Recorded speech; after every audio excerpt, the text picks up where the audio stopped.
Jed, how much that cost you? About 2 grand. About 2 grand. Ooh, he's lending that to me tonight. I'm glad he's insured.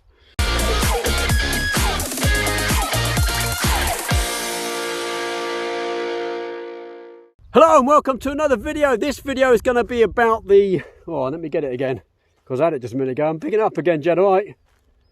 this video is going to be about the A7R4, which is currently there shooting with this puppy, which is the SONY 200-600, shooting a moonrise over Halnaker. I might just say Halnaker a few times in this video. You don't know because it's just a good word. And if you saw my vlog last week, it's just a good word. So this is an absolute beast.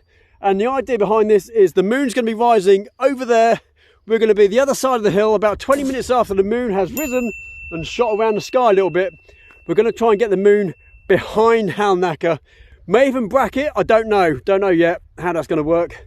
But I'll certainly try 1 or 2 different options.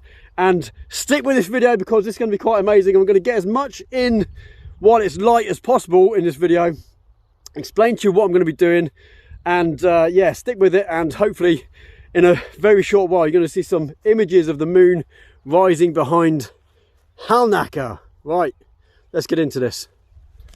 Okay, so I made a massive miscalculation and a massive misjudgment with Jed yesterday. We were looking at the apps and I sent a picture to Jed of the moonrise location and timings for last night, not tonight.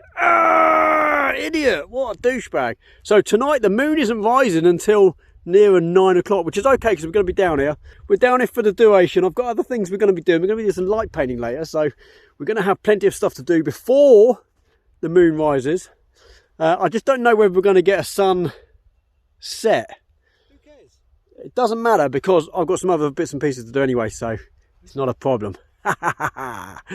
So you're still going to get some amazing pictures using the A7R4 and the Sony 200-600 f5.6 to f6.3. Is that right? 5.6, 6.3. And yeah, they're going to look pretty awesome, I hope. Anyway, let's wait around a few hours and find out.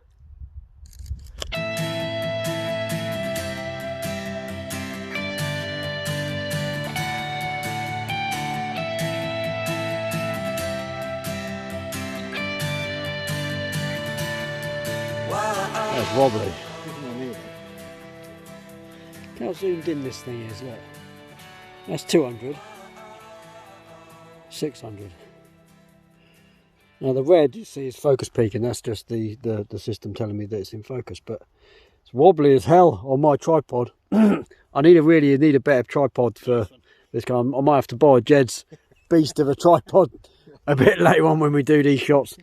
But the A7R4 combined with the 200-600, the crop factor alone for this thing, if I want to crop in later, is going to make for some absolutely epic moon shots. I'm going to be able to zoom in, what seems like a zoom in to the moon, better than I've ever had to. But I did this with my 200 not so long ago, my 70-200, which I've actually got with me with the moon, and I managed to crop in and get a fairly decent sized image. But with this beast, woo-hoo-hoo-hoo, I'm going to be able to crop in so much and get such a decent resolution on the moon. It's going to be incredible. And I'm going to put that behind Halnaker in 2 exposures. It's going to be amazing. So we're going to be waiting around for a little while. This won't be staying on my camera because I've got some other stuff to do first. But it will be going back on the camera a little bit later when it's a bit darker and the moon comes out about 9 o'clock. And yeah, hopefully by that time I've got some other bits and pieces that I want to do done, which would be pretty awesome because I've got some real funky stuff to do tonight. And then yeah, it's going to be pretty amazing. So I hope you enjoyed this video. Please let me know in the comments down below what you think is going to happen with this and the moon. Am I going to be able to get the moon? Will I get it in? Will I get it sharp?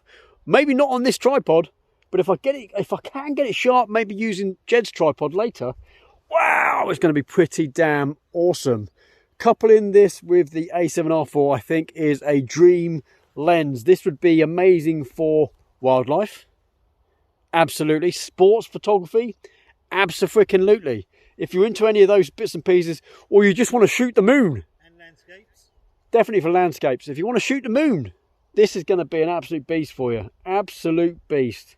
How much was it, Jed, again? About $2 grand. About £2 grand. So if you're looking at buying the A7R4 and this lens combined, you are going to need a good maybe £5,500. That's talking about $6,000 spare in your pocket. I haven't got that, but good job I got someone who's got one. Good stuff. Right, let's get on with this.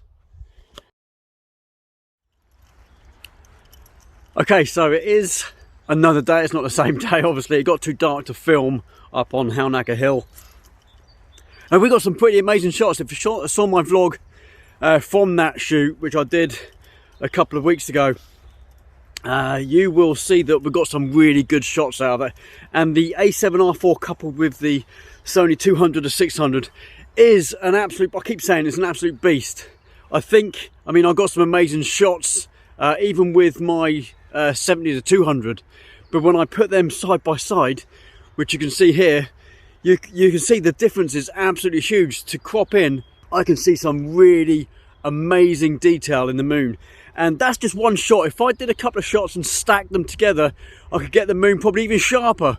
And it's just amazing to see the moon that close. I mean, with the naked eye, you can see pretty much good detail in the moon. But when you shoot the moon on a camera, obviously you can't see the moon and the foreground in the same shot. So I've actually composited the larger moon here that I took with the 200-600 onto a picture of Halnaker windmill, and I'm going to show you that edit now. I'm going to show you it as a bit of a speed edit because it's fairly simple. The moon layer I've just put into screen mode, which takes out all the black, so you've just got the moon, and it means you can still see the cloud cover in front of the moon, which is pretty awesome. Positioned that, I've obviously had to cut out through the middle of all the windmill sails, whatever you call them. I don't know what you call them, but I had to do that manually because Photoshop just couldn't distinguish between that and the background, which does take a little bit of time, which is what I'm going to do as a bit of a speed edit for you. So it's just a matter of time. Use whatever method you want. The pen tool, I just use the normal sort of selecting tools, which for me just makes it really easy. It's not difficult, guys. I hope you enjoyed this video. I hope some of you are inspired to get that lens if you're going to do any kind of astro for moon stuff. If you're a sports photographer, it's an amazing lens. Just make sure you've got a decent tripod. That's all I'll say. That thing is heavy, and you couple that with a big DSLR, or even the A7R4 is pretty heavy camera. It's bigger than the A7 III I've got. It gets pretty heavy, so you're going to want a decent tripod. That's all I will say. Apart from that, if you've got any comments, leave them down below. Let me know if you've got this lens. If you're inspired to buy the lens, leave a comment down below. Whack a thumbs up if you enjoyed the video. And if you haven't done so already, please subscribe. Hit that notification bell. I'm going to be reviewing, hopefully, the A9 soon. Jed's going to lend me his A9. I'm going to review that because that is a beast of a camera.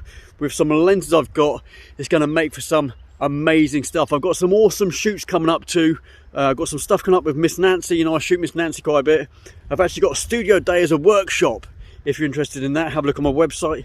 And until the next video, you guys stay awesome. I'll see you soon. Here's that edit.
Hi, I'm Andy and I'm here to tell you about my new online landscape photography academy. It's not your traditional online photography course, it's also a mentorship program.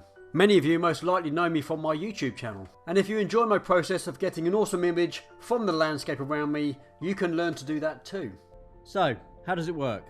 After signing up for the Landscape Academy, you will immediately receive access to all lectures taking you through every aspect of landscape photography.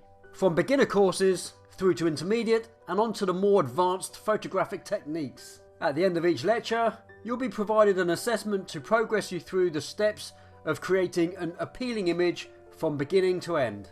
After submitting each assignment, you will receive a handcrafted personal feedback video on your progress, giving you actionable steps to take your work to the next level. These mentorship sessions continue as you build your skill set from beginner to advanced landscape photography. By the time you finish the course, you will have hours of personal video feedback crafted especially for you. Additionally, the entire Landscape Academy is self-paced and you have a lifetime access to all of the content. So there's no need to worry about deadlines or losing access to the content after an arbitrary amount of time. You may want to skip the Beginner 1 course if you have a basic understanding of photography and a good grasp of camera settings. But if you're an absolute beginner, fear not, this course is designed to get you started from scratch. If you want to sign up and get more information, just click the link below or check out the Academy link on my website.